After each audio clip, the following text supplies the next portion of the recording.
Thank you. My name is Dee Searle. I'm part of Climate Emergency Camden. We're a group of local groups and residents. We're very new. We've only been going about 4 months, and we tend to meet in the pub. Although we come from very different backgrounds, one thing we do agree on is that we are facing a climate emergency. And by almost every definition, it is an emergency. This one is from the Cambridge English Dictionary, so it's something dangerous or serious that needs fast action in order to avoid harmful results. And one of our members was actually born during the Second World War, and she said she wanted me to read out her thoughts about what we need to do. So it was, the war was what we ate, where we lived, the work people did, and how they thought. Everyone and everything was part of the emergency. And that's where we think that we have to start focusing ourselves to make a difference. So Camden is actually a really important body in this, because although Camden isn't responsible for, by any means, all of the emissions in Camden, it is a really important player in our borough, so it can act as a mobilising force. And so it can act directly, and that's what it does in its own buildings, in the services it provides, in the contracts it awards, the companies it chooses to award contracts to, and also how it coordinates others that are trying to make a difference. But also it can help us to learn more, to be open, to really share the facts, and to collaborate so that we actually have an open kind of council that's going to help us, because we're going into uncharted territory. We're all going to have to try to do new things. So to have a council that's trying things with us can really help.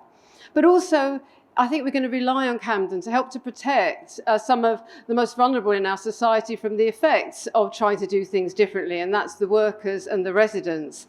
And we think that underpinning that, it would be really good to have some kind of accountability board. So in a way, it's continuing the good practice that Camden is doing here by having us together, and a way of seeing what Camden's doing, holding them to account. So they've got someone to refer back to. And other councils have that. Tower Hamlets has one, for example, on air quality, air pollution. So we were asked to have 3 ideas. So we've got 3 big ones. So the first one is for Camden to become carbon neutral by 2020. And that's not just the council, it's the borough overall. And that's because... Sorry, 2030, sorry. 2030, thank you very much. That would be a bit extreme. And so that's how Camden plays its leading role through all of us. So transport, we need to speed up the transfer of the council's fleet to low carbon or no carbon transport. But also, let me pick up to some of the specifics. It's also things such as cutting air pollution by making streets much more friendly for walking and cycling. For example, making residential streets for access only to stop rat running. Also closing some busy streets to traffic on certain times of the day, so just having car-free Sundays on some of our busiest roads. And also to incentivise non-car ownership through council tax reductions and increasing parking charges. Sorry, but there has to be a stick as well. On energy, absolutely, through Camden's own buildings, it needs to cut energy use, but also look into establishing a municipal energy company that can create cheap energy. Warrington, which actually has a smaller population than us, has actually just done a deal to have all of its own, for the council, solar energy, and it's going to save it £2 million a year to do that. It has to invest up front, but it brings back savings. So thinking big in that way about what we do about energy. And also construction, this has been mentioned before. Many developers still want to be here in Camden. It's a highly desirable place to be. So we could make sure that any new developments are not just carbon neutral, but they're carbon negative by planting more trees in them. There's a lot that can be done. Big idea too, make Camden a garden borough. London has already put out a bid to become a national park. So why can't we be a garden borough? And that means planting more trees, greening up our streets, greening up our buildings, council buildings, having green screens. Somebody else mentioned that before.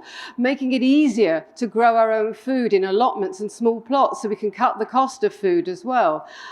Definitely to be pesticide free. Pesticides are bad for the environment and they're bad for us. There are a whole range of things that Camden could do. And that's where we start feeling the benefits of cutting our Camden, because it would be a better place to live. Third idea Camden, even though government have made horrible cuts, Camden still has a lot of money that it can spend, and it can use that to tackle climate. One is to divest the council's pension funds away from companies that extract fossil fuels and add to climate change and global warming. Already, although Camden has been great in cutting, it's still got £40 million invested in fossil fuels. They should go. Also thinking about when we buy things, checking through those supply chains so that when we're buying goods and services here, we're not denuding important rainforests elsewhere that are so important in tackling climate change. And also, sorry, I forgot what my third one was there. And also award contracts only to companies that are carbon neutral themselves or even carbon negative. Again, we're using that power to incentivize good behavior and to make sure that we're pushing all the way through, that everything that Camden does is just thinking through a checklist of how do we make the biggest impact, biggest positive impact of what we're doing. So that's a bit more about us. We have copies of our full action plan that we've pulled together, which we can give out at the end, but we're not giving them now because we don't want to influence you. But we've got a whole range of ideas, and it's great to be able to be here and speaking to you. Wonderful. Thank you so much for that, Dee.